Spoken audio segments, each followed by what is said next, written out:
Hello friends. आज हम एक ऐसे टॉपिक पर डिस्कस करने वाले हैं जो कि इंडिया में निवेशकों के लिए बहुत ज़रूरी है। आज Nifty, bank Nifty, overall share market को देखें तो कंटिन्यू गिरते जा रहा है। तो निवेशकों के मन में एक सवाल है कि ये कब तक गिरेगा और कहाँ तक जा सकता है। क्या हमको इन्वेस्टमेंट को रोक देना चाहिए या अपना इन्वेस्टमेंट बाहर निकाल लेना चाहिए? क्या हमको लॉस को बुक कर लेना चाहिए या नया इन्वेस्टमेंट प्लान करना चाहिए या एवरेज करना चाहिए? इन सारे सवालों को आज हम ग्लोबल तरीके से नहीं, चार्ट के तरीके से जानेंगे। क्योंकि चार्ट जो है वो काफ़ी कुछ आपको खुद बताता है कि वो कहाँ से रिवर्स होने वाला है, क्यों रिवर्स होने वाला है। ये सब चीज़ें हम आज के मार्केट से भी डिस्कस करेंगे। और जो प्रीवियसली मार्केट गिरे थे लाइक 2008 2019 में भी मार्केट ने जब फॉल किया था तो मार्केट वहाँ से कैसे रिवर्स हुआ था, उन सब चीज़ों को देख के आज हम करंट मार्केट की सिचुएशन के अकॉर्डिंग चार्ट पे पूरा एनालिसिस करके ये डिस्कस करेंगे कि मार्केट कहाँ से घूम सकता है। तो आप अपने शेयर्स को होल्ड कर सकते हैं या नया इन्वेस्टमेंट प्लान कर सकते हैं। आइए इन चीज़ों को डिस्कस करते हैं। तो यहाँ पे मैंने निफ्टी का चार्ट लगाया हुआ है। आइए हम डिस्कस करते हैं कि मार्केट एक्चुअली काम कैसे करता है। कोई भी चार्ट पहले ऊपर जाता है, फिर नीचे आता है, फिर ऊपर जाता है, फिर नीचे आता है, फिर ब्रेकआउट करता है, फिर बायर्स को बाहर करता है, फिर और ऊपर जाता है, फिर कंटिन्यू डाउनफॉल करता है, फिर उसके बाद मार्केट ऊपर के लिए मूवमेंट करता है। तो आइए आज हम इस चार्ट पर डिस्कस करते हैं कि फाइनली इस चार्ट के अकॉर्डिंग हम कैसे आइडेंटिफाई करें कि निफ्टी और कितना नीचे जाएगा। मैंने निफ्टी का जो चार्ट है उसको डे पे कन्वर्ट कर लिया है। अब इसके बाद अब यहाँ से देखेंगे 5 जून 24 को यहाँ पे मार्केट ने एक डिप मारा था निफ्टी ने, और उसके बाद मार्केट कंटिन्यू ऊपर गया और ऊपर जाने के बाद मार्केट तेज़ी से नीचे गिर रहा है। अब अगर हम यहाँ पर देखें, इस जगह पर देखते हैं, एक ये जो पर्टिकुलर जोन है इसको हम वॉच करते हैं, ये वाला एक्चुअल।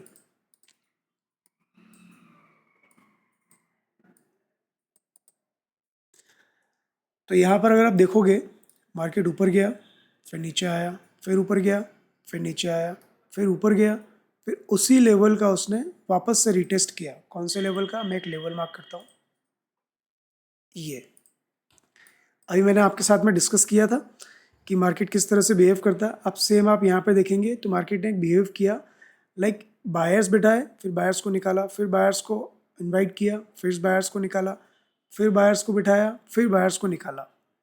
अब यहाँ पे मार्केट ने अपना स्ट्रक्चर कंप्लीट कर लिया। अब चार्ट के अकॉर्डिंग हमको यहाँ से एक फ्रेश बाइंग दिखाई देती है।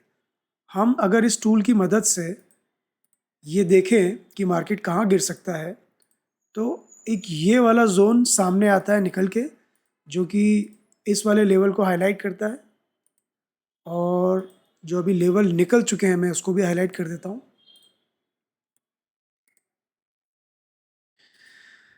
20,570 का एक लेवल था जहाँ पर मार्केट ने एक 3 कैंडल का सेटअप किया। उसके बाद में मार्केट ने एक कंटिन्यू ब्रेकडाउन दिया।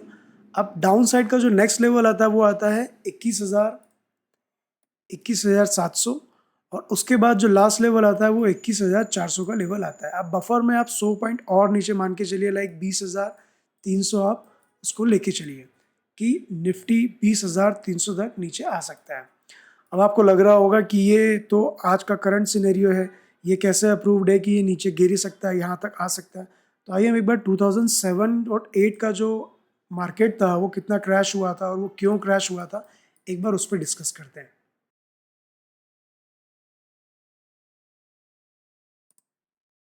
ये 2003 वाला एरिया है, यहाँ से निफ्टी में बाइंग का सिलसिला शुरू हुआ जो कि कंटिन्यू ऊपर और ऊपर ही जाता गया।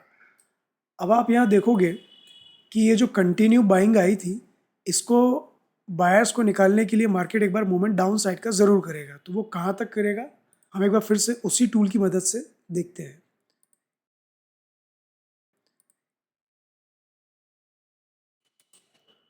अब आप देखोगे कि एग्जैक्टली उसी जोन में निफ्टी आया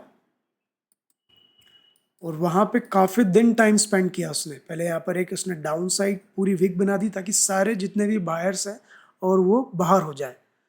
और उस समय हुआ यही होगा। मुझे तो एग्जैक्टली पता नहीं कि उस समय पे कितने लोगों ने होल्ड की अपनी पोजीशन, या कितने लोग अपना जो स्टॉक होल्ड किए हुए थे उन्होंने बेच के बाहर हो गए। बट आप देखेंगे कि जितने भी बायर्स थे उन सब को मार्केट ने कंटिन्यू निकाल दिया। फिर यहाँ पे कंसोलिडेट हुआ, लोगों को यहाँ पे यही लग रहा होगा कि यहाँ से ऊपर जाएगा कि नीचे जाएगा। जो यहाँ पे बाय कर रहे होंगे उनको मार्केट फिर से निकाल रहा होगा। आपको मैं और जूम करके दिखाता हूँ। ये आप इंट्राडे की कैंडल्स देखिए कि यहाँ पे जब एक बार डिप मार्केट ने बनाया तो उसके ऊपर फिर बाइंग में गया, देन उसके बाद ये फिर नीचे आया, यहाँ फिर बाय बाहर होंगे, फिर ऊपर गया, फिर नीचे आया, फिर ऊपर गया, फिर नीचे आया, फिर ऊपर गया। फाइनली इतने दिन स्पेंड करने के बाद में ही निफ्टी ने एक अपर साइड का मूवमेंट दिया। तो ये तो था 2008 का सिनेरियो। अब हम डिस्कस करते हैं 2019 में भी जो डाउनफॉल आया था उसमें किस तरह से मार्केट ने रिएक्ट किया था और उसके बाद कैसे ऊपर गया। अब आप यहाँ से देखेंगे तो मैं ये एक बाइंग वाला जोन है, यहाँ से मार्क करता हूँ।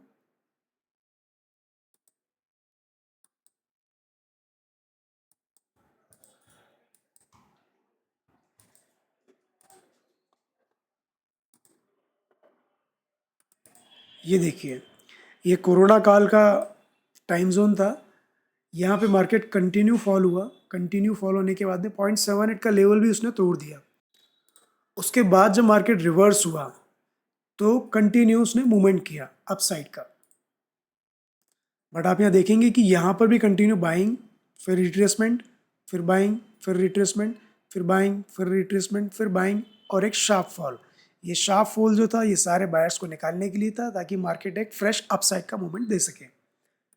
तो ये था 2007-8 का डिस्कशन और 2019 का डिस्कशन, जिससे आपको ये समझ में आएगा कि मार्केट बिहेव एक्चुअली कैसा करता है, कितना नीचे कब आएगा और क्यों आएगा, उसका रीज़न क्या होता है।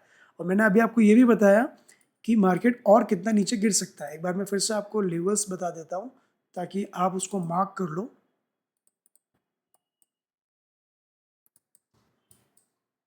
तो ये है कुछ इंपॉर्टेंट लेवल जिसको आपको मार्क कर लेना चाहिए और ये ध्यान रखना चाहिए कि मार्केट अगर गिर रहा है तो ये ज़रूरी नहीं कि वो कंटिन्यू नीचे ही जाएगा, नीचे ही जाएगा, गिरते ही जाएगा 14,000, 15,000, 10,000। ऐसा पॉसिबल नहीं है। ऐसा पॉसिबल होगा तो एक तरीके से हम ये देखा जाए कि शेयर मार्केट में जो इन्वेस्टर्स, बड़े इन्वेस्टर्स है वो पैसा कमाते हैं, वो कैसे कमाएंगे। कंटिन्यू अगर मार्केट गिरते ही रहेगा तो सारे जितने भी रिटेल बायर्स हैं वो सब लोग पैसा लगा के यूं ही पैसा कमा लेंगे। बहुत आसान काम हो जाएगा पैसा कमाना। तो मार्केट अपने स्ट्रक्चर को कंप्लीट कर रहा है। तो दोस्तों ये था वीडियो आपके लिए, आपकी जानकारी के लिए कि निफ्टी किस तरह से या एक चार्ट किस तरह से काम कर रहा है। फाइनल डिसीजन आपका रहेगा कि आप अपने पोर्टफोलियो को किस तरह से मैनेज करते हैं। इस जोन में पर्टिकुलरली आप ध्यान से अपने पोर्टफोलियो को मैनेज करिएगा। मिलते हैं अगले वीडियो में। धन्यवाद।